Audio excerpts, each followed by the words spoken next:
नमस्कार साथियों, आप सभी का स्वागत है हमारे YouTube channel success steps classes के डेली करंट अफेयर के सेशन में। 30 जुलाई 2020 के मोस्ट करंट अफेयर से पूछे जाने वाले प्रश्नों को विस्तार से समझने का प्रयास करेंगे। तो लीजिए साथियों, शुरुआत करते हैं आज के पहले प्रश्न की। हम लोग आज का पहला प्रश्न क्या है, ध्यान से देखिएगा। और साथियों, आज की वीडियो को कॉपी और पेन के साथ जरूर देखिएगा, क्योंकि बहुत महत्वपूर्ण जानकारी रहती है जिसको कॉपी में नोट करना जरूरी रहता है, क्योंकि परीक्षा में कई बार वो प्रश्न बैठ जाता है। तो साथियों, आज के पहले प्रश्न की ओर बढ़ते हैं हम लोग। आज का पहला प्रश्न क्या है, बाघ संरक्षण के बारे में जागरूकता का फैलाने के उद्देश्य से अंतर्राष्ट्रीय बाघ दिवस कब मनाया जाता है? 28 जुलाई, 29 जुलाई, 27 जुलाई और 26 जुलाई। तो इस प्रश्न का सही उत्तर क्या है?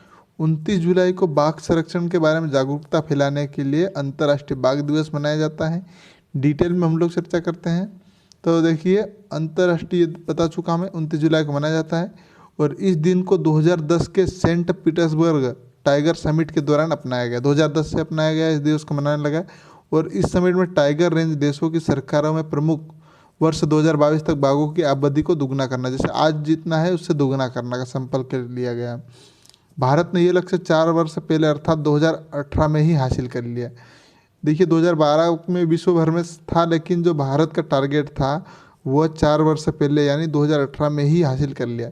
और केंद्रीय मंत्री प्रकाश जावड़ेकर ने हाल ही में अखिल भारतीय बाघ आकलन रिपोर्ट 2018 की जारी की, जिसमें भारत वैश्विक बाघों की आबादी का लगभग 70% का हिस्सा है और यह जंगली प्रजातियों के प्रभावी संरक्षण में दुनिया का नेतृत्व भी करता है। भारत के अलावा 30,000 हाथियों, बाघों के अलावा भारत में 3,000 एकल सींगों वाले गैंडे और 500 से अधिक शेरों की जो भारत में घर है। अब भारत में जो जैव विविधता का कितना परसेंट है? 8% है। समस्त जीवों का, विश्व का 8% जैव विविधता, यानी इतने जानवर भारत में निवासरत है। जो इतनी कमी के बावजूद भी सबसे ज़्यादा जानवर भारत में निवासरत है, 8% विश्व का। तो बहुत बड़ा आंकड़ा है, 8% बहुत होता है पूरे विश्व का। अब हम लोग दूसरे प्रश्न की ओर बढ़ते हैं।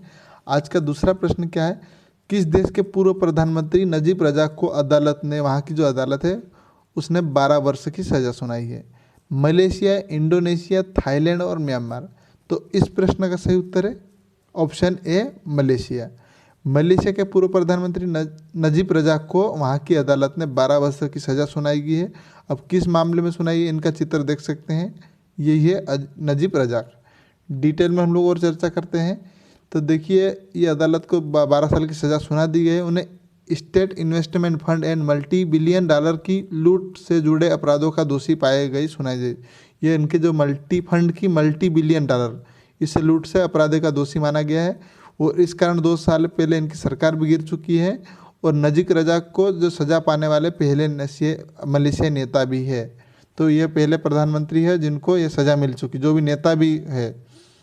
अब मलेशिया में सज़ा मिली है जो मलेशिया का पूर्व प्रधानमंत्री। तो मलेशिया के बारे में देखते हैं हम लोग।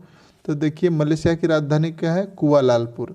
यहाँ की मुद्रा है मलेशियाई रिंगिट और प्रधानमंत्री है मोईउद्दीन यासीन। अब आप मानचित्र में भी देख सकते हैं, तो मलेशिया यहाँ पर स्थित है और हमारे भारत से यहाँ से देख सकते हैं आप, थाईलैंड के आगे मलेशिया स्थित है। और मलेशिया के पूर्व प्रधानमंत्री ने भारत में जो सीए के खिलाफ भी कुछ बोला था, इसके कारण उनको पद से हटना पड़ा था। अब हम लोग तीसरे प्रश्न की ओर बढ़ते हैं।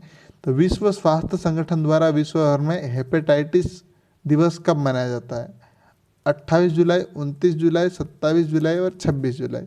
तो इस प्रश्न का सही उत्तर है ऑप्शन है 28 जुलाई को विश्व स्वास्थ्य संगठन द्वारा विश्व भर में हेपेटाइटिस दिवस मनाया जाता है। अब ये हेपेटाइटिस क्या है, इसको भी हम लोग डिटेल में चर्चा करेंगे। तो चलिए, यह दिन कब क्यों मनाया जाता है? नोबेल पुरस्कार विजेता वैज्ञानिक बारूक ब्लमबर्ग की जयंती के रूप में मनाया जाता है। और जिन्होंने हेपेटाइटिस बी वायरस यानी HBV की खोज की थी, उन्होंने वायरस की परीक्षण को टीका का भी विकसित किया था। किसने किया था? डॉक्टर बारूक ब्लमबर्ग, जिनको नोबेल पुरस्कार मिल चुका है। और इस वर्ष की थीम क्या है? हेपेटाइटिस मुक्त भविष्य 2020 की। और 2019 में इस वर्ष की थीम क्या थी? हेपेटाइटिस को खत्म करने के लिए एक निवेश। हेपेटाइटिस क्या है? हेपेटाइटिस एक यकृत की सूजन कारक है जो लीवर कैंसर सहित अन्य स्वास्थ्य समस्याओं का कारण बनती है। हेपेटाइटिस वायरस के मुख्य 5 कारण हैं, ABCD, D और E। तो इसमें हेपेटाइटिस बी में और सी एक साथ हर साल कितने 1.4 मिलियन लोगों की मृत्यु का कारण बनते हैं बी और सी से। यहाँ तक कि कोविड-19 के महामारी के बीच भी वायरल हेपेटाइटिस हर दिन हज़ारों लोगों की जान ले रहा है। अभी जो कोरोना वायरस महामारी चल रही है तब भी हज़ारों लोगों की जान ले रहा है हर दिन में। WHO का उद्देश्य क्या है? वायरल हेपेटाइटिस को सार्वजनिक खतरे से रूप में समाप्त करना है। अब WHO द्वारा मनाया जाता है तो WHO के बारे में हम लोग समझने की कोशिश करेंगे। इसका फुल फॉर्म क्या है? वर्ल्ड हेल्थ ऑर्गेनाइजेशन, यानी शॉर्टकट में WHO कहा जाता है और हिंदी में विश्व स्वास्थ्य संगठन के नाम से जाना जाता है। इसकी स्थापना कब हुई थी? 7 अप्रैल 1948 को जिनेवा स्विट्जरलैंड इसके मुख्यालय है और प्रमुख कौन है? एंड्रोस एडहानम। साथियों, अमेरिका हाल ही में WHO से बाहर हुआ था कोविड-19 के आरोप लगाकर कि यह फैलाया है और WHO ने अपनी भूमिका सही ढंग से नहीं निभाई कर, इसके कारण अमेरिका बाहर हुआ है। और अभी हाल ही में WHO के जो एग्जीक्यूटिव के चेयरमैन भारत के स्वास्थ्य मंत्री कौन है? डॉक्टर हर्षवर्धन सिंह को। इनका जो साल में 2 बार में बैठक होती है उसका चेयरमैन भी बनाया गया। तो ये प्रश्न पूछा जा सकता है WHO के एग्जीक्यूटिव चेयरमैन हाल ही में किसे बनाया है? तो ये भारत के डॉक्टर हर्षवर्धन सिंह जो कि स्वास्थ्य मंत्री भी हैं, इनको बनाया गया है। अब हम लोग 5वें प्रश्न की ओर बढ़ने से पहले चौथे प्रश्न की बात करते हैं। पृथ्वी विज्ञान मंत्रालय द्वारा पृथ्वी विज्ञान प्रणाली के लिए लाइफ टाइम उत्कृष्टता पुरस्कार किसे दिया गया? 4 ऑप्शन दिए गए हैं। Doctor M.A. Atmanand, N.V. Chalapati Rao, professor Ashok Sahni और अरविंद सिंह। तो जो प्रोफेसर अशोक साहनी है इनको पृथ्वी विज्ञान मंत्रालय द्वारा पृथ्वी विज्ञान प्रणाली के लिए जो लाइफ टाइम उत्कृष्टता पुरस्कार दिया गया है। अब इन्हें भी दिया गया है, इनको जो 3 ऑप्शन अन्य हैं उनको भी कुछ पुरस्कार दिया गया है। तो डिटेल में हम लोग चर्चा करते हैं इनको क्या क्या पुरस्कार दिया गया है। तो देखिए, पृथ्वी विज्ञान मंत्रालय यानी MOES द्वारा पृथ्वी प्रणाली विज्ञान में उत्कृष्टता के लिए विज्ञान मंत्रालय राष्ट्रीय पुरस्कार विजेताओं की घोषणा की गई है। और MOES द्वारा दिए जाने वाले पुरस्कारों को उद्देश्य प्रणाली विज्ञान के विभिन्न क्षेत्रों में प्रख्यात क्षेत्रों इंजीनियरों द्वारा किए गए प्रमुख वैज्ञानिक योगदान को सम्मानित करना है। साथ ही इसका लक्ष्य महिला एवं युवा शोधकर्ताओं को पृथ्वी विज्ञान की मुख्य धारा से आने के लिए प्रोत्साहित करना भी है। अब ये पुरस्कार कौन कौन किसे किसे कौन सा पुरस्कार दिया गया है? तो लाइफ टाइम अचीवमेंट उत्कृष्टता पुरस्कार किसे दिया? प्रोफेसर अशोक साहनी को। और वातावरण विज्ञान और प्रौद्योगिकी के लिए राष्ट्रीय पुरस्कार डॉक्टर S. सुरेश बाबू को दिया गया। भूविज्ञान एवं प्रौद्योगिकी के लिए राष्ट्रीय पुरस्कार किसे दिया गया? N.V. चलापति राव को। समुद्र प्रौद्योगिकी के लिए राष्ट्रीय पुरस्कार किसे दिया गया? M.A. आत्मानंद को। और महिला वैज्ञानिक के लिए डॉक्टर अन्नामणि राष्ट्रीय पुरस्कार किसे दिया गया? Doctor लिदिता D.S. खांडे पारकर को। यंग रिसर्चर अवार्ड किसे दिया गया? डॉक्टर इंद्रशेखर सेन को। समुद्र विज्ञान एवं प्रौद्योगिकी के लिए राष्ट्रीय पुरस्कार डॉक्टर S. शर्मा को दिया गया। तो इतने पुरस्कार दिए गए हैं साथियों। तो आप चाहो तो इसका भी स्क्रीनशॉट ले सकते हो, मैं इसको हटा दूँ, लीजिएगा या कॉपी में नोट कर लीजिएगा।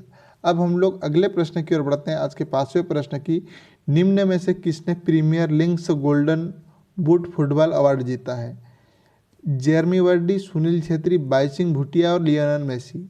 तो इसका सही उत्तर ऑप्शन है लेरमी वर्डी। इनका चित्र देख सकते हैं और इन्हीं ने premier leagues golden boot football award जीता है। डिटेल में हम लोग चर्चा करते हैं। तो देखिए, लिसेस्टर सिटी ये इंग्लिश फुटबॉल क्लब है कि स्ट्राइकर कौन है? जेमी वार्डी को 2019-20 के सीजन के 23 गोल करने के लिए premier leagues golden boot football award से नवाजित किया गया।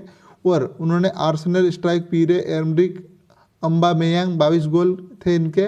और साउथ कैप्टन डेनी इंग्स इनके भी 22 गोल थे। मैनचेस्टर सिटी के फॉरवर्ड रेहम स्टर्लिंग जिनके 20 गोल थे, इनको हराकर यह व्यक्तिगत पुरस्कार जीता है। और इसी के साथ जेमी इस पुरस्कार को जीतने वाले पहले लिसेस्टर सिटी के खिलाड़ी बन गए हैं। ये फुटबॉल क्लब भी इंग्लिश फुटबॉल क्लब, इनको डिटेल में हम लोग चर्चा करते हैं। और पिछले 20 वर्षों में हैरी केन के बाद दूसरे इंग्लिश खिलाड़ी भी, अंग्रेजी खिलाड़ी दूसरे खिलाड़ी। इससे पहले 20 वर्ष पहले कौन जीता? हैरी केन ने जीता था।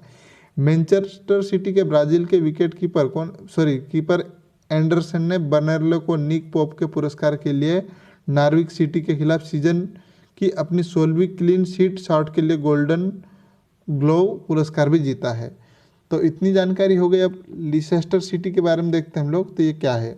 तो लिसेस्टर सिटी फुटबॉल क्लब है जिसका नाम है फॉक्स, शॉर्टकट नाम है फॉक्स। अब इसकी स्थापना कब हुई थी, 1884 में हुई थी। अध्यक्ष वर्तमान में कौन है, विजय श्रीव देदन प्रभा है। तो इतनी जानकारी हो गई। अब हम लोग छठवें प्रश्न की बात करते हैं आज के। तो हाल ही में टेस्ट क्रिकेट के 500 विकेट लेने वाले 7वें खिलाड़ी कौन बने हैं विश्व के। Dale Steyn, Jofra Archer, Chris Morris और स्टुअर्ट ब्रॉड। तो आप देख सकते हैं इनका चित्र, यही स्टुअर्ट ब्रॉड है और इन्हें ही जो इन्होंने 7वें खिलाड़ी बन गए विश्व के जो 500 विकेट टेस्ट में ले चुके हैं। तो देखिए सबसे ज़्यादा विकेट किसके, मुथैया मुरलीधरन के, शेन वार्नर के 708 है और अनिल कुंबले के जो कि भारत के खिलाड़ी इनके 619 विकेट है। और जेम्स एंडरसन के 589 है जो हाल ही में खेल रहे हैं। और ग्लेन मॉर्गन के कितने ऑस्ट्रेलिया खिलाड़ी, ये हैं इनके 563। और कॉर्टनरी वेस्ट इंडीज़ के जिनके 519 है। तो ये 7वें खिलाड़ी बन गए हैं जिन्होंने टेस्ट क्रिकेट में 500 विकेट्स लिए हैं। अब डिटेल में हम लोग और चर्चा करते हैं। तो वेस्ट इंडीज़ के ये तो देख सकते हैं, आप बता चुका हूँ मैं। और ये मुकाम वेस्ट इंडीज़ के खिलाफ मैनचेस्टर में खेले गए तीसरे टेस्ट के 5वें दिन हासिल किया। इन्होंने क्रेग बेथवेट का विकेट लिया जिससे वे 500वें टेस्ट शिकार बने। और यह उपलब्धि हासिल करने वाले दुनिया के इंग्लैंड के दूसरे और सबसे ज़्यादा विकेट लेने के स्थान में 7वें स्थान पर पहुँच गए। अभी आप देख सकते हैं श्रीलंका खिलाड़ी मुथैया मुरलीधरन जो कि सबसे ऊपर है।